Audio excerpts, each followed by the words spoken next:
అందరికీ నమస్కారం అండి. మేమందరము శక్తి అభియాన్ ప్రోగ్రాం కింద ఈరోజు ఇక్కడికి వచ్చి ప్రెస్ మీట్ పెట్టడం జరుగుతుంది. దీని ముఖ్య ఉద్దేశం ఏంటి, శక్తి అభియాన్ యొక్క ముఖ్య ఉద్దేశం ఏంటి, మేము ఎందుకు ఈ ప్రోగ్రామ్ని స్టార్ట్ చేశాము అన్న ఉద్దేశం గురించి చెప్పడం జరుగుతుంది. మనకి డాక్టర్ బిఆర్ అంబేద్కర్ గారు మనకి ఒక విషయం చెప్పారు. మీరు మీకు కావాల్సిన హక్కుల గురించి ఎప్పుడైనా పోరాడాలి అంటే మొదట మీరు అవేర్నెస్ తీసుకురావాలి, ఆ అంశం ఏంటిదని. తర్వాత అందరూ కలిసి ఒక సమూహంగా ఏర్పడాలి.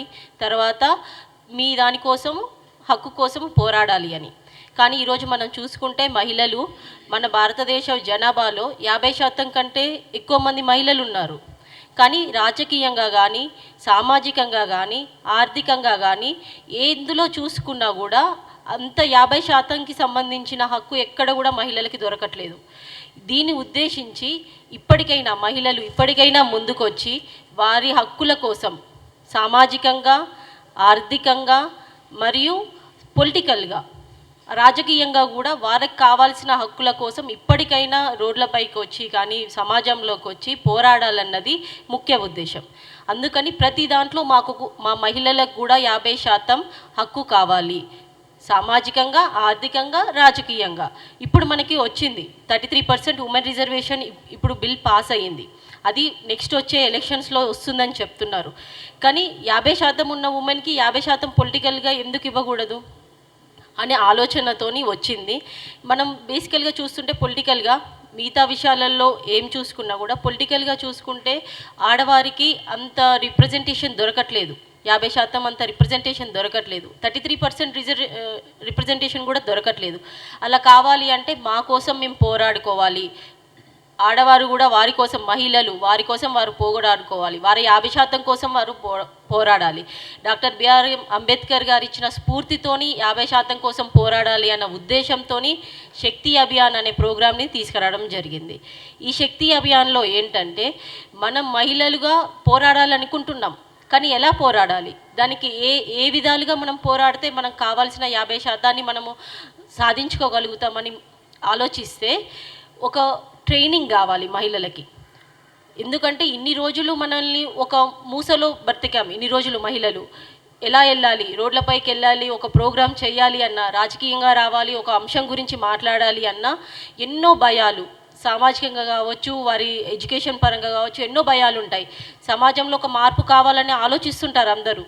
కానీ ఏ విధంగా వెళ్ళి మార్పు తీసుకురావాలనే ఆలోచన ఉండదు. దానికోసం వాళ్ళకు ఒక ట్రైనింగ్ ప్రోగ్రామ్ ఇవ్వాలి. ఒక ఎలా చేయాలి, ప్రోగ్రామ్స్ ఎలా చేయాలి, ఒక అంశాన్ని ఏ విధంగా తీసుకోవాలి, అసలు దేశ రాజకీయాల వ్యవస్థ ఎలా ఉంది, వాళ్ళ దేశ రాజకీయాల నుంచి మన చరిత్ర ఎలా ఉంది, నెక్స్ట్ ఇప్పుడు ఎలాంటి పరిస్థితులలో ఉన్నాం, ఫ్యూచర్లో ఎలాంటి పరిస్థితులలో మనము ముందు ఉండాలనుకుంటున్నాము, వీటన్నిటి గురించి ట్రైనింగ్ ఇవ్వడం జరుగుతుంది.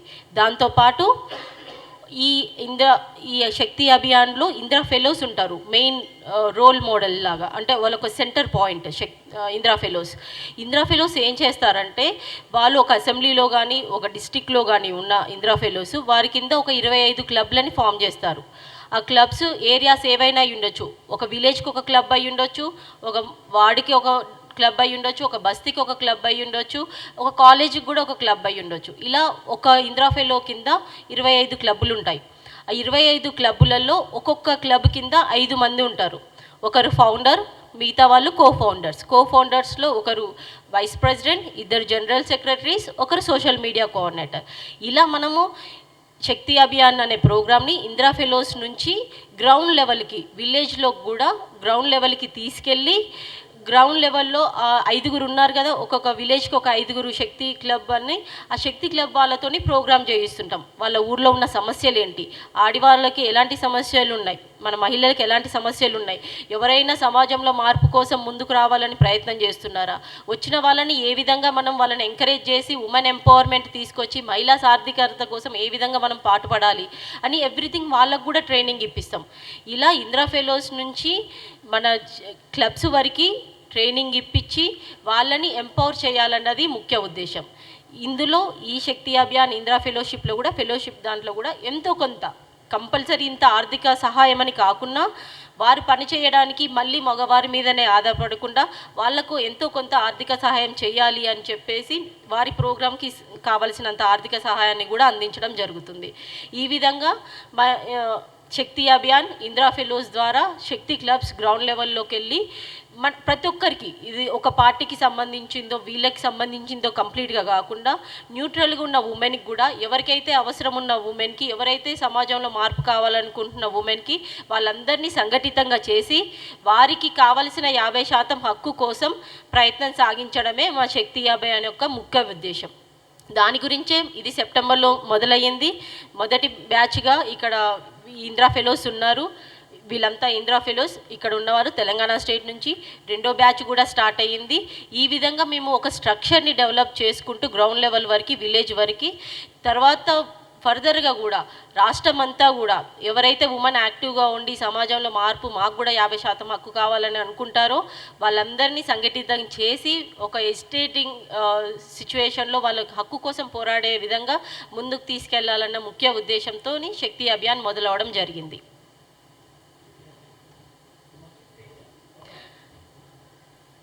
నా పేరు